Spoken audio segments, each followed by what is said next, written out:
Hey Kaiju fans, I'm the boy who cried Godzilla, and today we'll be covering the Antarctic monster, MAGUMA. And afterwards, when this profile ends at around the 7-minute mark, we'll be giving you a look behind the scenes at what goes into making a kaiju profile in celebration of 100,000 subs. So stick around for that if you're interested. In any case, MAGUMA.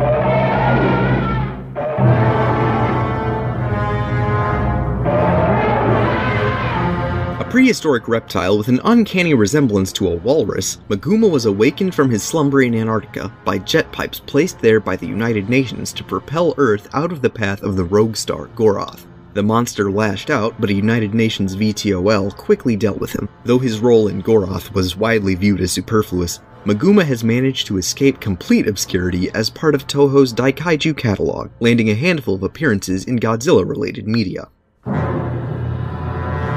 Years after its release, director Ishiro Honda called Goroth his top favorite film except for that monster. MAGUMA owes his existence to producer Tomoyuki Tanaka, who felt the inclusion of a kaiju, any kaiju, would improve the movie's box office gross. Though never spoken in the film, his name, the Japanese approximation of MAGUMA, was determined by a public poll. Takeshi Kimura's script simply described MAGUMA as a dinosaur, but Honda objected to another Godzilla-like monster. We're not sure who came up with the idea of a walrus, but the design was locked in by the time assistant special effects art director Yasuyuki Inoue started storyboarding the film. The movie still contains a trace of Kimura's original idea, with Dr. Sonoda calling MAGUMA a reptile. Teizo Toshimitsu modeled MAGUMA's head, while the Yagi brothers, Kanju and Yasue, handled his body. Keizo Murase sculpted MAGUMA's tusks from FRP, his first ever time using the material.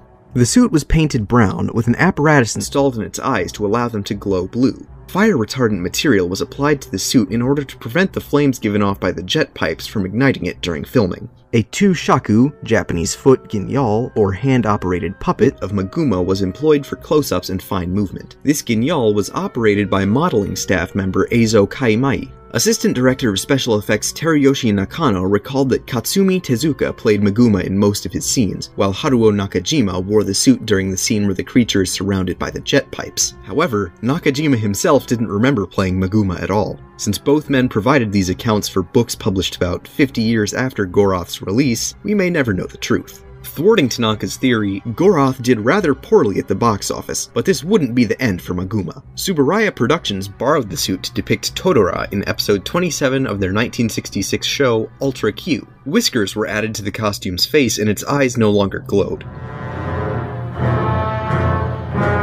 With the super-dense star Goroth on a collision course with the Earth, the United Nations formulated a desperate plan to shift the planet's orbit out of its path. The UN constructed a series of massive jet pipes in Antarctica, which released blasts of fire in order to propel the entire planet out of its orbit. The sudden change in climate awakened the prehistoric reptile known as MAGUMA, who proceeded to attack the UN's Antarctic facility. The UN sent a VTOL to deal with the monster before further complications arose. Dr. Kensuke Sonoda and the scientists accompanying him on the mission pitied MAGUMA, believing he simply wanted the surrounding temperatures to return back to normal. The UN attempted to spare the monster by strafing a canyon surrounding MAGUMA with its laser, hoping to bury the creature under the rubble until the operation was finished. Unfortunately, MAGUMA broke free, forcing the VTOL to kill him with direct hits from its laser.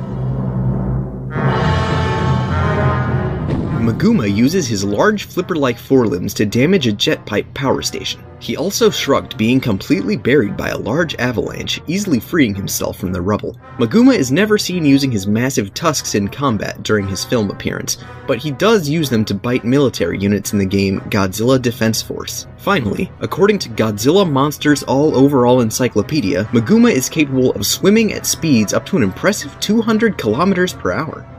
For a kaiju, MAGUMA is not particularly resilient against human weaponry. In his sole film appearance, he is easily killed by a direct hit from the VTOL's laser, while in the novel Godzilla Monster Apocalypse, he is eliminated by a nuclear strike. When Brenco Pictures brought Goroth to the United States, they tried to mold MAGUMA into a more menacing monster. A version of the film showed to test audiences coated his scenes in fog and gave him Rodan's roar. When they still found MAGUMA laughable, Brenco decided to remove him from the film. But for some reason, they wanted to retain part of the sequence. So after a strange disaster at a key location in Antarctica, the VTOL responds by firing its laser at nothing. Ironically, you can still glimpse Maguma's corpse afterwards.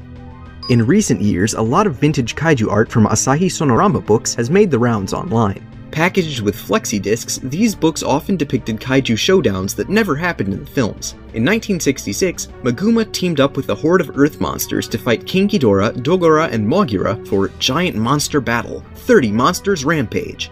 He also caused quite a ruckus in the 10th book of the Toho Kaiju picture book series, Monster Olympics. We're not sure of the year on this one, but Gezura's presence means it must have been 1970 or later. In an early version of Destroy All Monsters titled All Monsters Attack Directive, Maguma and Baragon defended the Keylok base in Izu from the JSDF instead of Godzilla and Anguirus. The final draft called for Maguma to attack Paris, but Baragon replaced him prior to filming, only to be replaced himself by Gorosaurus. Maguma made a small cameo in an episode of the 1993 show Adventure Godziland 2, in the form of a still drawing alongside Mechanicong and a couple of penguins at the North Pole. Incredibly, Mechanicong is the only one who actually belongs there. He turned up even farther from Antarctica in the Monster Warrior Godzilla segment of the 1990 anthology manga The Godzilla Comic, where he was one of many kaiju who lived on their own planet. In a reversal of Maguma's treatment by Brenco Pictures, the official timeline for the Kiryu saga includes the creature's attack on humanity, but seemingly ditches Goroth, which destroyed the moon at the end of the film. While the movie Goroth takes place in 1980, this timeline places Maguma's emergence in 1962, the year the film was released. Maguma returned for the first prequel novel for the anime Godzilla trilogy, where he laid waste to North Korea in 2024.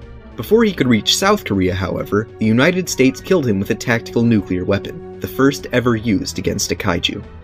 Maguma joined the ensemble casts of 3 Godzilla games from 1998, Godzilla Trading Battle for the PlayStation, Godzilla Generations for the Dreamcast, and the Dreamcast VMU game Collect Godzilla Giant Monster Assembly. 21 years later, Maguma showed up in the mobile game Godzilla Defense Force, where he confronts the player in New York City.